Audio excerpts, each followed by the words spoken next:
professionals behind the camera.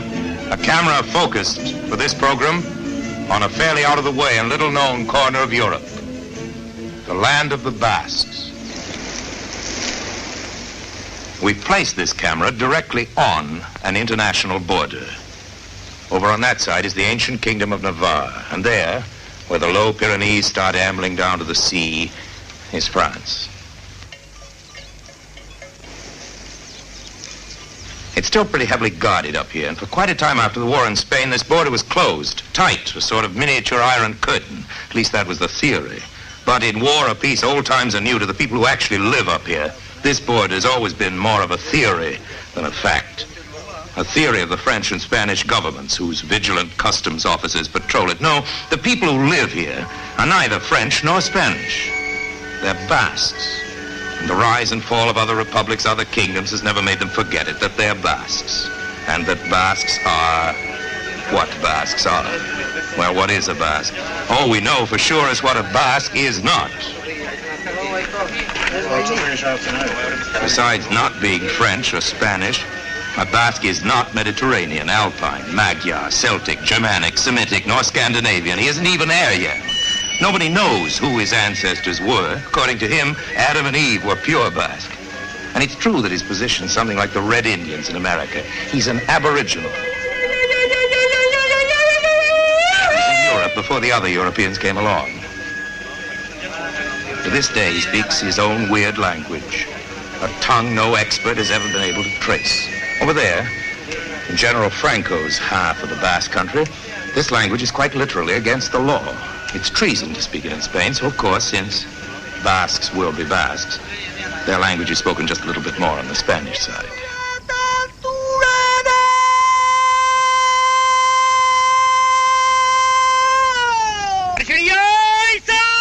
What we're hearing now isn't part of some Basque conversation. It isn't a war whoop. It's a sort of call, a signal sung from France to Spain. It has to do with pigeons. There they are. Believe it or not, those pigeons are flying directly over the regular smuggling route. They do it every year. Every day, more than 1,000 people smuggle something or other across this border. I don't know how many pigeons there are up there, but I can assure you that smuggling is the biggest industry in these parts, except during the pigeon season. These are German and English pigeons, very orderly and methodical pigeons, and they turn up annually at this border, just at this time, just here, where the Basques on both sides, working in perfectly illegal and harmonious cooperation, catch them. Catch is the right word, too, because here pigeons aren't shot at. The rifle fire is only a sound effect, produced by that long strip of cloth on the pole. This saves ammunition and persuades the impressionable German pigeon that he is being shot at.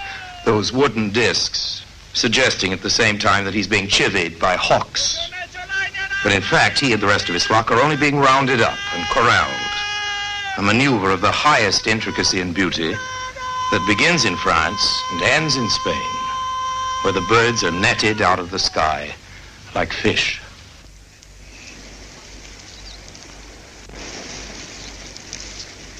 That's a Basque invention. So is whaling. Yes, the fantastic notion that the world's biggest creature could be hunted and harpooned from an open boat was actually dreamed up by the Basque sailors on this coast. Let's not forget the beret, either. Every Basque invents the beret all over again when he puts it on. There seems to be no end to the angles, no limit to the variations of individual tilt. Well, we brought our cameras up to this little Basque village high in the mountains where only Basque is spoken. Who should we run into but our friend here, who's just as much an American as a Basque. How many years did you live in America? 23 years. 23 years. What part of the United States? Colorado. Montrose, Colorado. Montrose, Colorado. You liked it there? Yes. You speak very good English. And now you speak Basque and French, too? What else? I used to speak better when I was over there. I'm forgetting now. You're forgetting. How long have you been here? 15 months. 15 months. You think you'd go back again? Yeah, I believe someday. Right. I hope. Well, there's, of course, an explanation for you speaking such good American. People don't realize, I think, that the Basques, who are great sheep herders, and you began as a sheep herder, isn't that right, are in great demand all over the world, and in many countries there's special quotas for Basques, particularly in America. Now tell us, what do you miss over here that you had over there? I wasn't missing anything, but just in this country, that's all. Good way. And tell me, when you're here, what do you miss from Colorado? I miss everything I had over there. Good. When you went to America, you began as a sheep herder, is that right? And most of the people do who come from this country, is that right? Yes. They're sheep herders. They know a lot about it here. That's about all they do. Yes. Over the first few years anyway. And afterwards, what did you do? Well, some of them just change their job. First few years they herd sheep. And you, what did you do? I herd sheep all the time. And then afterwards? Afterwards I run some of my own. You run some of your own? Yes. But you stayed in America and got into other lines of work, didn't you? Didn't you tell me you were a truck driver? Well, I had the truck. I said my own too. Oh, your own truck?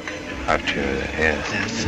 So you used to get into town a good deal. You so doing something for television like this isn't new to you. You've seen television. Oh yeah, I saw more than once. What did you see in television? Oh, I saw a lot of different things. What did you like? Oh, I like stock shows best. Yeah. Then I don't care much about the rest. No, I can understand that. And why did you come back here? I came back to see my folks, and I like it so much. Yeah. My hometown. So What? Why'd you come back? see my folks, and then I liked my hometown so much, so I stopped here and I stay here about a year now. No, 15 months here. Are you glad you came back? Yes. Well, it's nice country here too, isn't it? Oh, it's beautiful country. Now, why have you been staying here this long? Because I got married. You got married? I did. You did? To a girl here? Yes. Well, we'd love to meet her, could we? Is she around here somewhere? She's here. Would you ask her to come here? Not even that way. This is my wife. I'm very glad to meet you. Jusqu'à. Enchanté. Vous parlez français? Oui, monsieur. Oui. Et basque aussi? Can you speak Basque? I wish I could speak Basque. It's very difficult for us to learn it. It is. Did you just meet her now when you came back?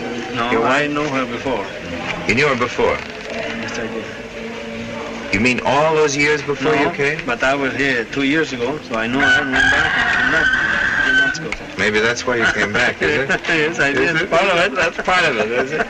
Part of it. Are you going to bring her to America if you go back again? Someday. Yeah. Ask her if she'd like to come to America. Would you? Imagine doing that.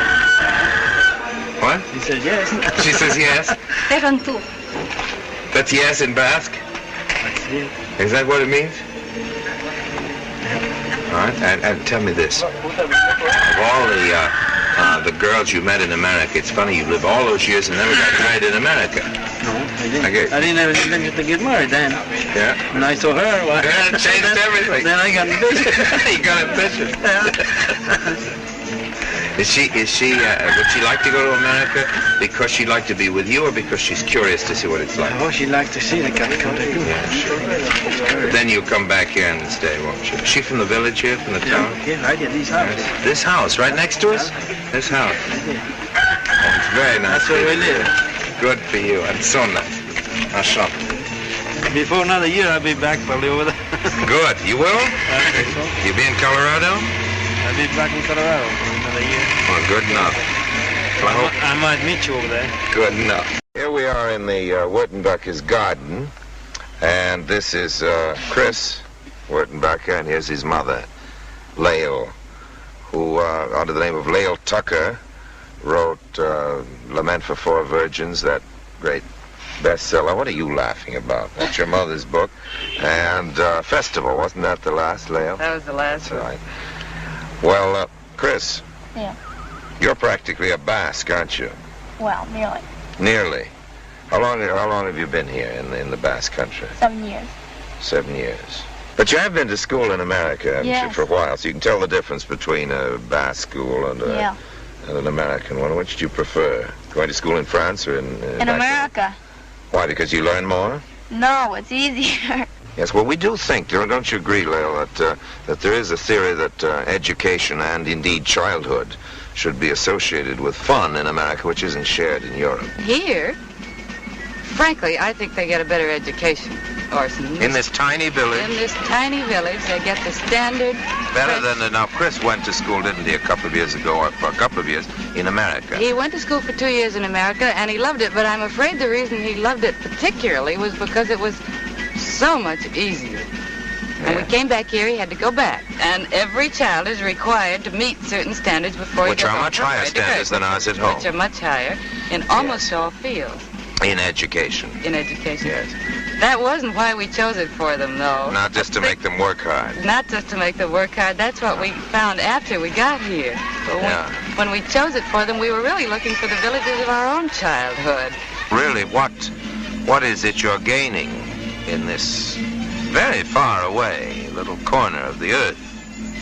A village is a village, and it doesn't make any difference what language it speaks. Well, of course it doesn't for a child. Not for a child unless you tell them so. Yes. And here in Ziburun, and probably places at home, but here in Ziburun where we've been able to live and to work ourselves, children walk out of their houses in the morning, kings of their kingdom, free of the streets. They come home when they're hungry or when they fall down. They know everybody in town. They have that sense of independence. And the Basques are independent people, too. Indeed they are. Here in Ziburun, the children are living without mechanical aids to amusement. No, that's very important.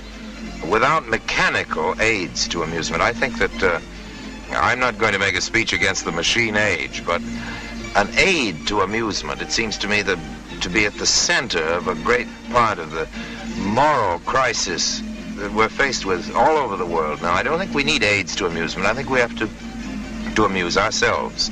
And we are in trouble, bad trouble, I think, when all we have to do is turn a button and have somebody doing something for us on a screen or through a loudspeaker. And kids here don't have all of that. No, they don't. The boys go out with a pellet in one pocket, a ball in one pocket, and a pocket of marbles.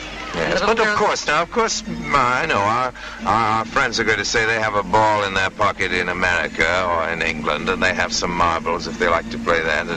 But they don't have the softening of life by machinery, which is a danger, certainly, back home. Well, for one thing, no child here ever expects to go anywhere in a car. They expect to go on their own 2 feet. And it's right back to the days of my youth when a ride in a car is a treat. That's right. I still think we're going back, in a sense, to what we had and loved. I don't think we're looking for anything more than all the things we want, such as freedom, independence, discipline, good education, habits which will lead them into a good life, wherever you find it. I don't think it's a matter of countries. No, of course it isn't. Of course it isn't. But when we begin to speak about the differences of living in different places, we do tend to seem to be criticizing our various countries, our various ways of living. And if we appreciate the Basques, it doesn't depreciate what is often called the American way of life. I think if an English boy, for example, has a nice life for 2 or 3 years in Tuscany in Italy, he isn't betraying his English heritage. And he won't lose the progress that we're making at home. Yes, whatever that may be. In our home, it's technological. It's a constant movement toward easier living by means of the machine. But I don't think that progress and civilization go together particularly. I know that's a dangerous thing to say, but I happen to believe it. Dangerous, I mean that I'm likely to start an awful lot of discussion. I think that if you move forward, you are not likely to be very civilized in the process. And the most civilized countries are likely to be those where progress is not considered a very important preoccupation. And I think it's awful good for a kid, and awfully good for us, too, occasionally, to get away from those areas where moving somewhere and getting something done seems to be more important than living in a certain way and being a certain thing. What we need are intervals, all of us, in backwaters. I don't think everybody, we grown-ups or kids either, should be hustled through our lives without a chance to examine the things that our fathers and grandfathers knew and valued, and which have helped to make our civilization. And keep them, and add them on to what we're getting. That's it. Well, in principle, I think all children should be at home for their adolescence, which is a period when you're trying to find out who you are. But childhood is another thing, and that's the time to get that something extra, that sense of growth. That's the time to pick up your second language as if it belonged to you. The childhood The childhood, when you can speak without those things that happen to your tongue and mouth that tangle you up so you never can be perfectly natural in another language. And then there's, of course, the extra richness that comes from having lived in more than one part of the world and in contact with more than one point of view. And that's a defense for giving children some few years in places that aren't exactly homeland. Well, Lael, you've been a working journalist a long time. You've visited and lived in a lot of countries, haven't you? Quite a few. Quite a few. And yet you've picked, of all the countries that you've known, you've picked this little corner of France, the Basque country. When did you make up your mind about that? Well, it was right after the liberation in France. I came down, took one look, and fell in love with it. I could understand that. I came down, took one look, and fell in love with it. But I think you're partly responsible, you and your family, because your feeling for this country is very contagious. I was only a few hours here, and I was beginning to feel very warmly indeed toward the Basques. And now I'm really very, very much an enthusiast. Not just to the country. It's a very beautiful country, of course, but it's the people that I think are so exceptional. I wonder why. I don't know that I'd explain the Basque, which nobody can, but I think that quality of country comes from the people, because you get among these people, for one thing, just like the landscape, and perhaps that's why the landscape feels that way so much, you get a tremendous sense of tranquility. They're not worried about the future. They're not worried about the future. They live for today. It's not a question of living for today. They figure they've survived everything, will continue to survive. It's a kind of sense of dignity and of pride and of a business of being so close to each other that they have a sense of nothing being able to happen to them. They consider they've been occupied for I don't know how many hundreds of years now. Well, they're really the Aboriginals, aren't they? They're the first, there's always been the talk about the mysterious Basque language. Where does it come from and all that? Because, of course, they do here in the Basque country and on the other side of the mountains. In the Spanish Basque country, they speak a language which has no roots in any known European language. Isn't that right? There are one or two odd theories which one scholar will present and another one disagree with. Yes. But the only convincing theory about the Basque language I ever heard were two. One was that it was a language of the Garden of Eden. This was really? For a while. And the other was... Maybe it is. That it was the language of the devil. So you can have your choice. We know that they've been here longer than anybody else in Europe. Well, these people are proud of their past, and they're easy in the present, and they're not afraid of the future. Well, that's a beautiful phrase and a wonderful formula, Lael, and I agree with two-thirds of it, if you forgive me. I think that they certainly aren't afraid of the future, and I envy them for that, because I think most of us are. And easy in the present is something very few civilized people are. And forgive me, I don't think the Basques are totally civilized in the pure sense of that word, because civilization does imply city culture by definition, and these people don't have a city culture. And I don't see how you can say, and here's where I begin my argument, how you can say that they're proud of their past, because although they have the longest one in Europe, it's only a past in the sense that they've been here, not in the sense that they've done a lot, and you can only be proud of your past if, well, I don't know, if you've built a pyramid or have a library full of books to show for your past. Dignity can mean, of course, a lot of things. It can imply a certain pomposity or rigidity of behavior, at least. Certainly there's nothing about the dignity of the Basque that's rigid, but formal, perhaps. They're formal till they know you awfully well. I really think their dignity comes from self-possession. A true self-possession. A true self-possession. Yes. Every Basque owns himself.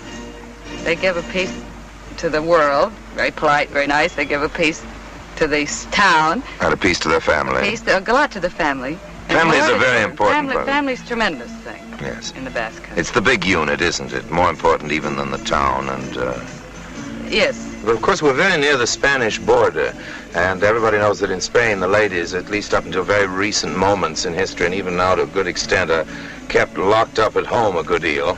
Not the Basques. Try and lock up a Basque lady. They were grand. During the war, during the occupation, during all periods of trouble, the women were superb. Yeah. Mademoiselle Maggie.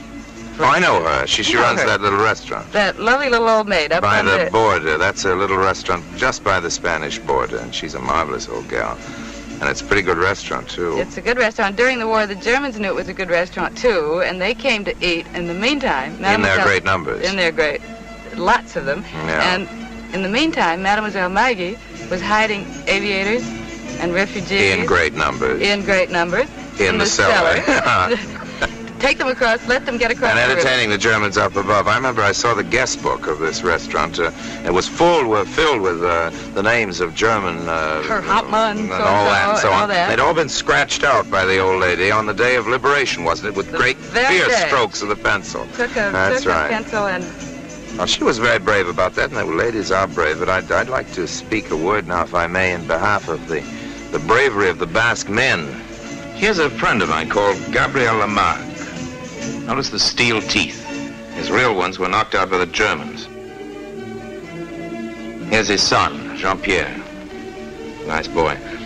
When Jean-Pierre was this age, that's his photo, the Germans made him prisoner. Kept him for days, torturing him, telling him his father was dead. They tried everything. What they wanted, of course, was names and facts. Little Jean-Pierre knew the facts and the names, but he didn't give up so much as an initial. Basques don't talk. Oh, by the way, Monsieur Lamarck would like his boy to spend a year in some English or American home. Maybe a boy of the same age could come and stay with the Lamarcks. Nice people. Well, I think it's wonderful, Leo, for a Basque father, particularly for a Basque father, because these are very conservative people, Basques, to want his child to have the experience of living in another country with other sorts of people. They have their own customs and costumes, of course, and their own music, their own dances. Most important of all, their own ball game, pelote. I think we'll keep our cameras mainly focused on that ball game. Pelote is the overall name. Yoko, Gabi, Grand Chister, Rebo, Fronton. What we know is Highline, are all variations. Everybody up here plays some form of it. All you really need is a ball and a wall. And a little Basque blood in your veins. Well, I haven't any of that. And I'm no pelote player, but I've grown so fond of this part of the world that I do feel somehow related to it.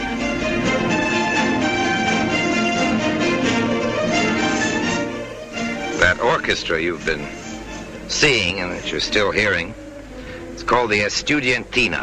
Hope I'm pronouncing that right. It's a group of teenagers who get together in a little village in the Basque country and make that nice music. And the guitar player happens to be an American, an 11-year-old American friend of mine.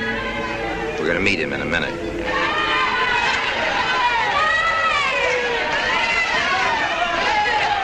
He's a man who loved the Basque country more than I do. Really more because he lived here longer. I've never lived here. I'm just a visitor. I came down to visit him and his family. It was Charles Wharton, the writer, great friend of mine, a great man. And he died just a little while ago, and I came down here to see his family. Of course, the first thing I did was to look up his 11-year-old son, Chris, whom you've seen playing the guitar. I went over to the school just after hours, and the kids came rushing down out of the school and streaming through the streets. And the first thing they did was go to the pelote court. Chris, come here. Hey, Chris. Hi. What are you doing? What are you playing? Playing pelote. Pelote? That's a far cry from baseball. American boy to be playing pelote. I don't even know the rules of the game. Are you a champion? No. You aren't? Well, who is? Introduce me to the champion. Bernard. Bernard, that's your best friend. Well, hello, Bernard. Bonjour. Bonjour. Well, if you're the champion of this particular group, Bernard, you must have begun when you were quite young. Ask him.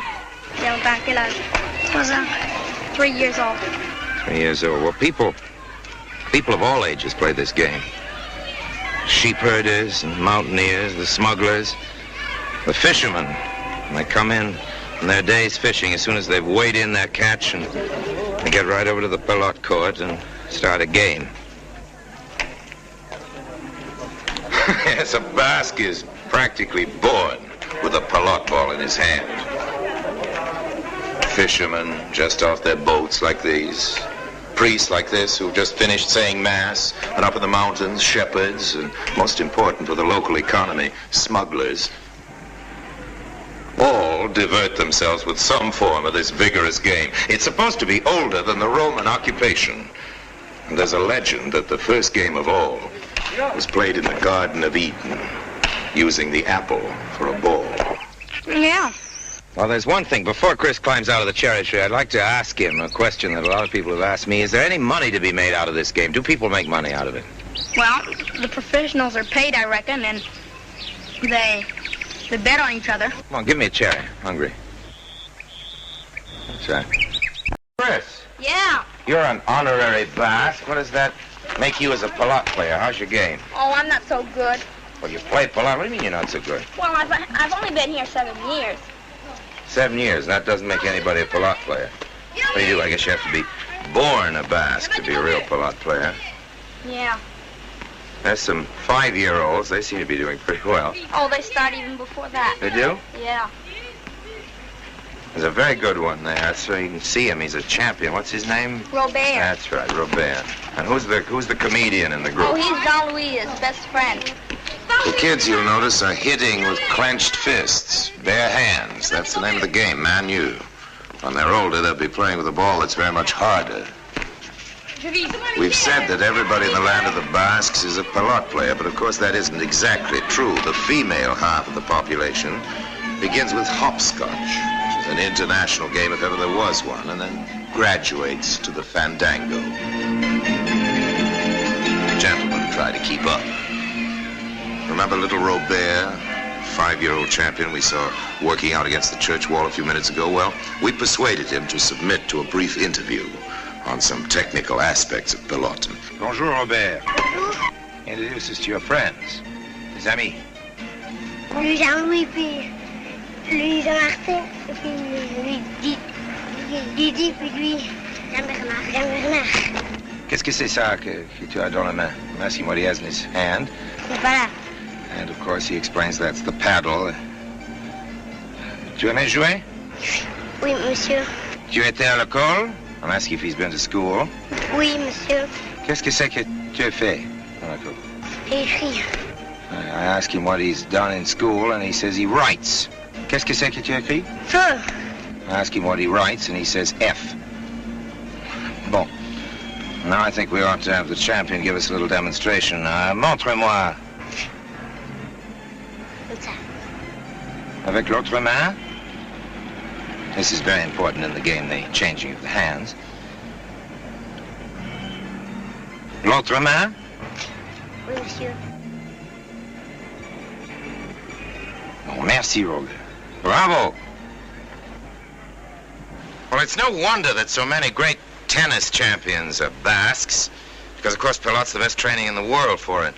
Barotra, for instance, who was born just around here, the great French champion. He was tennis champion more than 25 years ago, and then French champion just a couple of years ago again. Told me that he attributes a lot of his stamina, and particularly his footwork, to what he learned as a kid on pelot courts. And speaking of champions...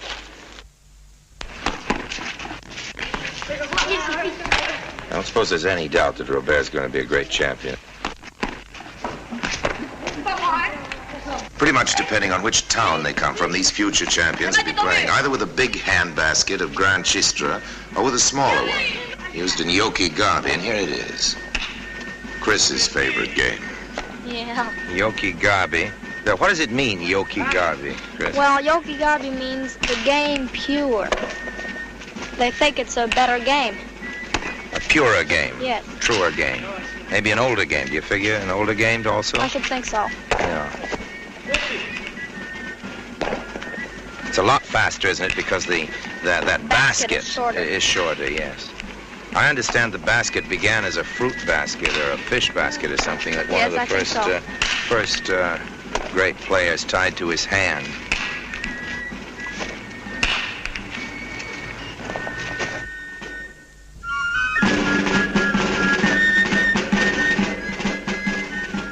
we're watching now is as important a part of Basque life as pelot. This is the Fandango, famous Fandango.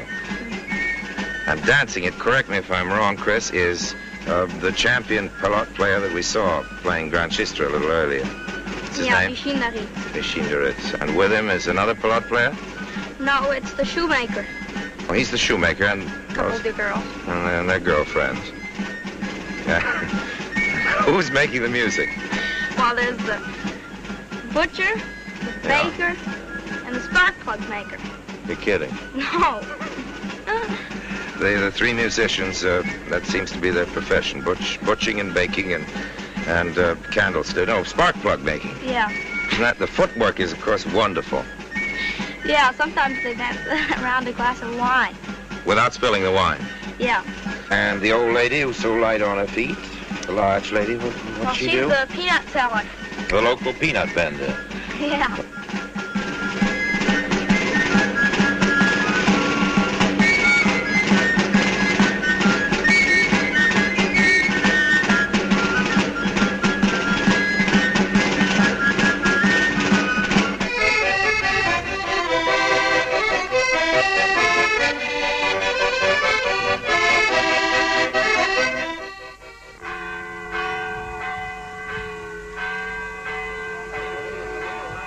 Of course, it's Sunday today, and we can see the people coming down from church, passing the pelot court. It's a funny thing about church, isn't it, Chris? They men and women in the Basque country sit separately in church. Yes, right? The men are in the galleries upstairs, and the women are downstairs. And it's funny because the only church I know of where they separate the sexes is the Jewish church.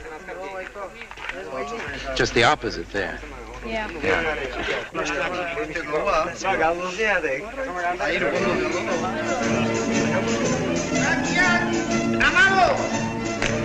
This is a popular version of pelot up here in the mountains. It's manu, bare hand. Well, this priest was quite famous a little while ago, and he smuggled the Finale children over into hiding in Spain. The kids had been refugees, and some relatives had turned up and wanted them back, but the kids wanted to stay with their adopted family, and Father Ibarbaru carried the smallest on his back, using the regular smuggler's route over the mountains. And when he returned that day as a cover, he played a game of pelot. Quite a man. Well, he lost the game. The kids are in Israel. No matter what your opinion may be on the matter, it's sure that the good father was doing what he thought was right. And he certainly plays a good game of pelot. I think we'll take one of our cameras over and give you a close-up of that hand. They say that the right hand of a Basque is twice the size of the left, and that there's an extra bone in it. I don't know whether that's true or not. Oh, that's a legend. That's just a legend. Well, this country's full of legends. Many of them have to do with pelot and fabulous pelot players. Surprisingly enough, quite a few of them seem to be true. There's the great Egin, who played in bare feet and won a championship, even though the court had been covered by the opposition with a thick layer of carpet tacks. Now, there was a tough man. He had a fairly tough wife, too, and she made a lot of trouble for him. And one day, he came home late. I think it was 8 days late that he came home, and she did that thing that wives do sometimes. She clammed up. She didn't say a word, just lay in bed and stared. And he said, good evening, and she didn't answer. And he said, what's wrong with you? And she didn't answer. And he said, don't you feel well? And she didn't answer. And Egin went away and got the local priest and came back and proceeded to give her extreme unction. There's a story that ought to make a lot of husbands happy.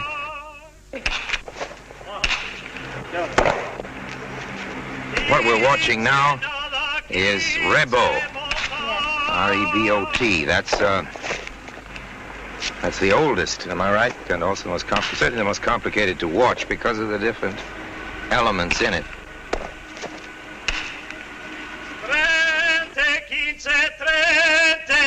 There's a shistera, the basket tied to the hand, and also a glove. A couple of players have a leather glove, as you'll notice. What's the glove for, Chris? Well, they act as human nets. The glove ones? Yes. And what about that funny thing in the middle there that the server uses? Well, that's called a bidai. What? That's called a bidai. Well, I'm glad you told me. And the Anyway, what do? You bounce the ball off that. And they send it to the wall. Yeah. How's it scored? Like tennis. And what we're listening to, that wonderful sound, that continuous singing, is the scorekeeper. Sings the score. I never heard that in a tennis game. Wonderful noise, I think. I think it'd improve a tennis game if people sang the score, don't you? There's another yarn about this Egin I like. He was supposed to be playing a championship match against a team of Spanish Basques across the border, but he took sick. He'd come down with typhus. He told the doctors he'd have to play, but the trouble was he was dying. He asked them, any news of the game? And they said no. And he said, pity, I would have liked to have known how it came out. Then breathed his last and died.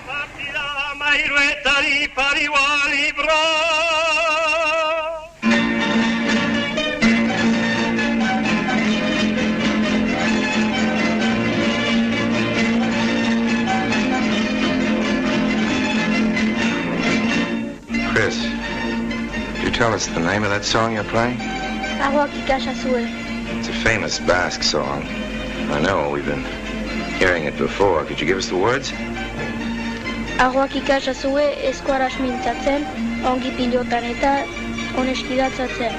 are the Basque words. Would you translate them for us? Children, you must learn Basque to speak, to play polite, and to dance properly. Children, you must learn Basque to speak, to dance properly, to play polite.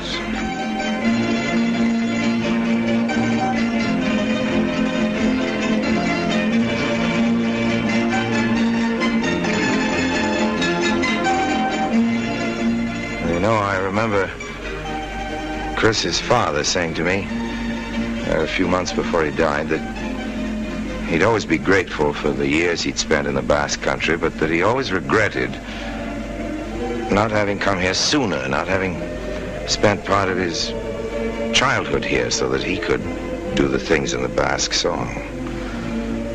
Speak Basque and dance the Fandango, play pelot. Well, Chris seems to be doing very nicely.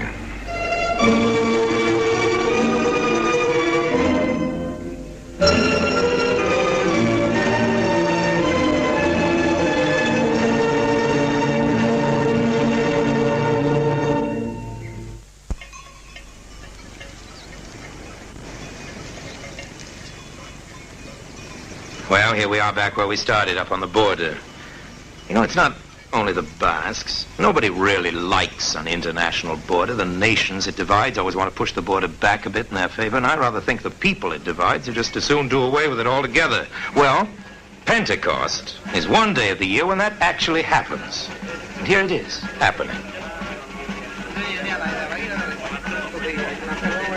Yes, the fences and frontiers are really down, and people are free for this one day to move without passports, carrying what they want in any direction that pleases them.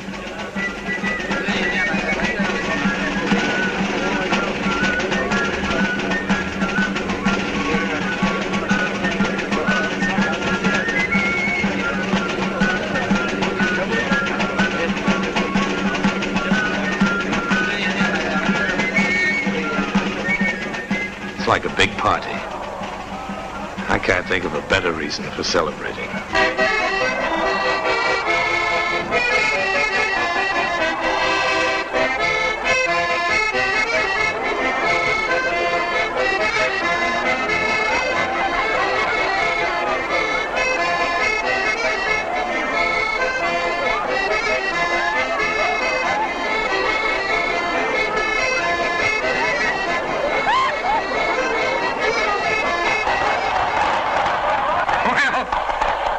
Every good celebration, of course, ends with fireworks.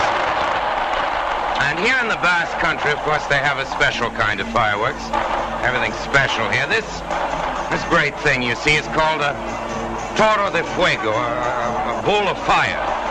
It's shaped like a bull with all kinds of fireworks sticking out of it, and men are inside, and they're running through the streets with it, with the fireworks shooting out in every direction into the people's faces. But for some reason, miraculously enough, I don't know why, nobody ever seems to get hurt. Well, it's time to close, and I think I'd like to end this time with a Basque ending, where they end every story, every Basque story.